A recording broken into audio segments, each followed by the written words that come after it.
ঢাকার আদাবরে বেড়িবাঁধ এলাকার এই বাসায় থাকেন সনি স্মার্ট টেকনোলজি বিডির কর্মীরা।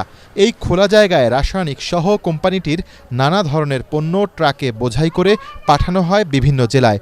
এর পাশে উপরে বেড়িবাঁধে রয়েছে একটি ভাঙারি দোকান। দেখি এখানে তো অনেক কেমিক্যালের দাম থাকে, হয়তো কেমিক্যাল ফাইটে গেছে, এটার একটা গ্রান আসতেছে। ভিতরে যখন আসি তখন দেখি ইস্পাত কোম্পানির লোকজন হ্যাঁ ফাল পারতেছে, এই ড্রাইভার দুইবার কেয়ারটেকার মিকার সবাই ফাল পারতেছে, বলতেছে যে আমাদেরকে বাঁচাও, আমরা দম নিতে পারতেছি না।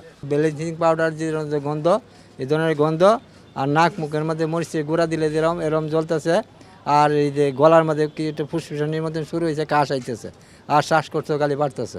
তো ছুটাছুটি করে সবাই বাইরেছি, কেউ বাইরেতেছে, বাইরে দেখলাম যে দুই লোকে কইতেছে যে আমারে বাঁচান।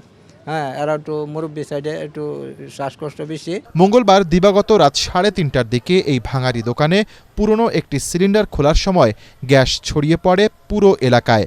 প্রত্যক্ষদর্শীরা বলছেন, এতে হতাহতের পাশাপাশি ঝলসে যায় চারপাশের গাছপালাও। গাছ পর্যন্ত এভাবে মরে গেছে, তাহলে মানুষের কি অবস্থা হয়েছে বলেন। মানে আমরা তো জাস্ট এখন কোনো রকম বাইসে আছি, এত পরিস্থিতি খারাপ হয়েছে। এই মেডিকেল থেকে মাত্র আসলাম, এখনও ভালোভাবে শ্বাস নিতে পারতেছি না, জোরে শ্বাস নিলে বুকে প্রেশার লাগতেছে। এগুলো তো মূলত অনেক অসুবিধা গাড়ি এই দোকানগুলো। এখন এটা হয়েছে, ভবিষ্যতে আরও বড় ধরনের দুর্ঘটনা হতে পারে। তার জন্য আমি চাচ্ছি যে প্রশাসন জানিয়ে এদিকে দৃষ্টি দেয়। ওয়ালটন ফ্রিজ কিনে অনেকের মতো আপনিও হয়ে যেতে পারেন মিলেনিয়াল, সেরা পণ্যের সেরা অফার। এ ঘটনায় আহতদের চিকিৎসা দেয়া হচ্ছে সোহরাওয়ার্দী মেডিকেল কলেজ হাসপাতালে। আমাদের এখানে এখন পর্যন্ত 14 জন রোগী চিকিৎসা নিয়েছেন, যার 9 জন চিকিৎসা নিয়ে বাসায় চলে গেছেন। 6 জন আমাদের এখানে ভর্তি আছেন। 6 জনের মধ্যে একজন আশঙ্কাজনক ছিল, কিন্তু মেডিসিন বিভাগের যিনি দায়িত্বে আছেন সহযোগী অধ্যাপক ডক্টর নন্দিতা পাল, উনি জানিয়েছেন এই রোগীকে পর্যাপ্ত অক্সিজেন এবং রেসপিরেটরি গ্যাস সাপ্লাই দিয়ে সেই রোগীটাকে রেস্টোরেশন অর্থাৎ পুনরুদ্ধার করা হয়েছে। রোগীগুলো আশা করি এখন সব রোগীগুলো আশঙ্কামুক্ত আছে। আমরা আশা করছি যে আমরা পরবর্তী 2-1 দিনের মধ্যে রোগীগুলোকে ছেড়ে দিতে পারবো ইনশাল্লাহ। কার্বন মনোক্সাইড নামক বিষাক্ত গ্যাস তৈরি হয়, সেই বিষাক্ত গ্যাসের কারণে নিঃশ্বাস নেওয়া সম্ভব হয় না। ঘটনাস্থল থেকে এরই মধ্যে গুরুত্বপূর্ণ আলামত সংগ্রহ করেছে পুলিশের অপরাধ তদন্ত বিভাগ সিআইডি।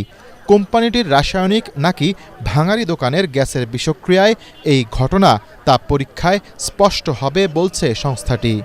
আমাদের ল্যাবে পাঠাবে, কেমিক্যাল ল্যাবে, কিসের কারণে হয়েছে আমরা দেখি।